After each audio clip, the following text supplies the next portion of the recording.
sa inyo lahat. Dito pa rin po kami sa La Union, San Juan, La Union, mga bro mga sis.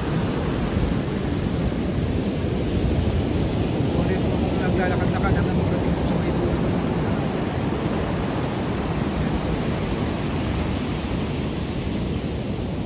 Marami din po mga titinda dito. Yan po ito, malapit na po ako sa may dulo kanina. Kabilang dulo po ito. Sina Lisa po nandun pa rin sa may dulo. Iniiwan ko po kay sinubok ko nga po maghanting-hanting sa lugar na ito kung mapakalubang po tayo ng halay na kalikasan. Try ko lang po kumahanting tayo ng mga sis. Oh, yun po, pinagpala na naman tayo mga bro mga sis. Iba po na hunting natin, pera. Ayan mga bro mga sis, oh. Marami na pong dumaan dito, ayan. Minaanod na pera mga bro mga sis, ayun po. 100, ayan. Yan po, basang-basa pa oh. Mga bro mga sis, yan po oh. Pera ang nahanting ni si Bro Ronaldinho. Yan, salamat po oh. Pera ang naibigay 100 oh, yan po oh. Buhangin pa, swerte. Kanina coins na 20 pesos, ngayon 100 naman. Yan, salamat po.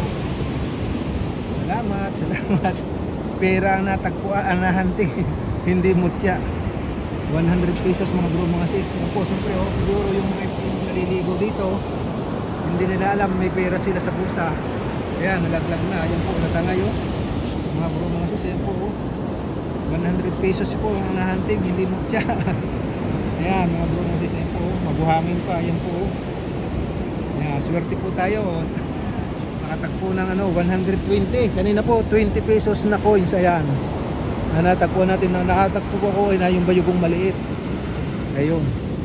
Ito po kanina mga bro mga sis, yan po. Ayan. Sumunod naman 100 pesos. Ayan. Ayan. Salamat po mga bro mga sis. Sinuswerte pa rin po tayo. Hindi man napakalooban ng mutyang marami. May natagpuan naman po tayo. Pera 120. Laking bagay na po yun pang merienda. Gagastusin kasi bihira po yun mga bro mga sis. Pera po na ipagkalok sa atin. Kaya salamat po ng maraming basta malapit na po ako doon sa may dulo. Pupunta po rin po ako doon. Ayan, malapit na konti lang po mga sis. Tsaga yan po yan po doon po sa may kabilang banda wala pong ganito, dito lang mayroon. Ayan po, may akyatin pa nga ito, may tower po kasi yun. Patatapos lang po namin mag breakfast, kaya busog na busog, kaya para maano yung kinain, lakad-lakad. Maganda naman maglakad-lakad po dito mga bro kasi dahil tabi nga ng dagat. Swerte po tayo. Pera ang natagpuan, hindi mutya. Okay na rin po yun.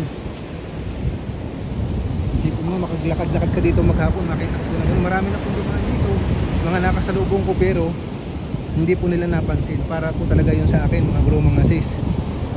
Doon at bayugong maliit, mutyang bayugong maliit, sunod 20 pesos naman na coins, tapos 100 pesos naman po. Pinagpala po tayo mga bro mga sis. Oo, hanggang dulo wala po talaga kayo makita mga bato. Try ko lang po dun sa may dulo pa. Ayan po, maraming tao mga bro mga sis.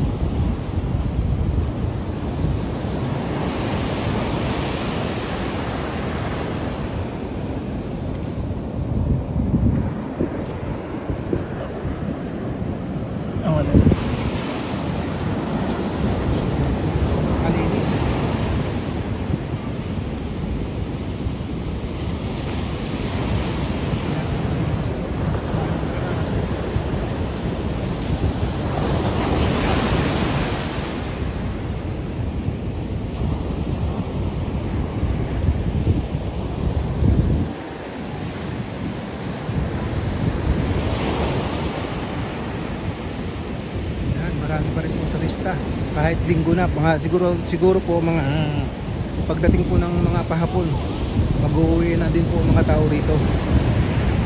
Ayan. Malapit-lapit na po ako dun sa dulo banda.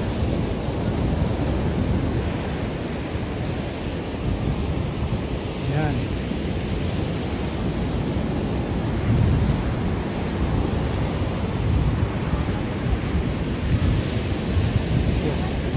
Sinatayaga ko lang po ng konting para makarating po ako dun sa may dulo banda.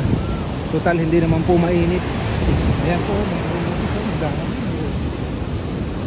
nag-aaral po mag-surfing yung mga iba. Ayan po, may mga nagtuturo po sa kanila.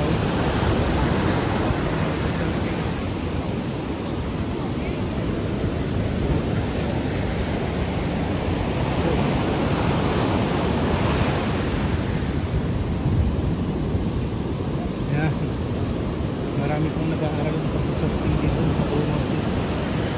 Marami pong nagpapaturo. Surfing lesson mga bro mga sis. Yung po din ang isa sa ikinabubuhay ng mga taga rito sa La Union. Magturo po ng pagsasurfing. Marami po silang mga